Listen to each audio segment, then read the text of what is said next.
વલસાડના વાપીમાંથી યુપીની વોન્ટેડ ગેંગના 4 સાગરીતો 2 પિસ્તોલ અને 1 દેશી તમંચા સાથે ઝડપાયા છે। વાપીના ડુંગરા અને જીઆઈડીસી પોલીસ સ્ટેશન વિસ્તારમાં 21મી ઓગસ્ટે આરોપીઓએ 2 અલગ અલગ જગ્યાએ ચોરીને અંજામ આપ્યો હતો। 2 ફ્લેટને નિશાન બનાવીને સોના ચાંદીના દાગીના અને રોકડ રકમ લઈને આરોપીઓ ફરાર થયા હતા। જો કે મુદ્દામાલ સાથે આરોપીઓ વતન યુપી પહોંચે તે પહેલા જ અધવચ્ચેથી ચાલતી ટ્રેનમાંથી પોલીસે આરોપીને દબોચી લીધા। આરોપીઓની પૂછપરછમાં સામે આવ્યું છે કે પ્લાન મુજબ તેઓ હથિયારો સાથે ઘરથી નીકળી અને જ્વેલર્સની દુકાને નિશાન બનાવવાનો પ્રયાસ કરી રહ્યા હતા અને એ વખતે જ પોલીસ પેટ્રોલિંગ જોતા તેઓએ પ્લાન પડતો મૂક્યો હતો અને ફ્લેટમાં ચોરી કરીને ફરાર થયા હતા।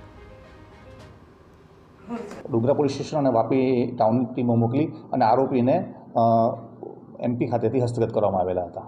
જે ટીમ જે ગઈ હતી એમને 3 આરોપીઓ ગ્યાસુદ્દીન, એની સાથે નૌશાદ અને જાવેદ એમ 3 આરોપીઓને આરપીએફની મદદથી અમે હસ્તગત કરેલા હતા। તેઓની પાસેથી જે ચોરીમાં ગયેલો મુદ્દામાલ હતો એ રિકવર કરવામાં આવ્યો હતો। એ દરમિયાન જે સલાઉદ્દીન હતો, જે મૂળ વાપીનો રહેવાસી છે, તેને પણ હસ્તગત કરવામાં આવ્યો।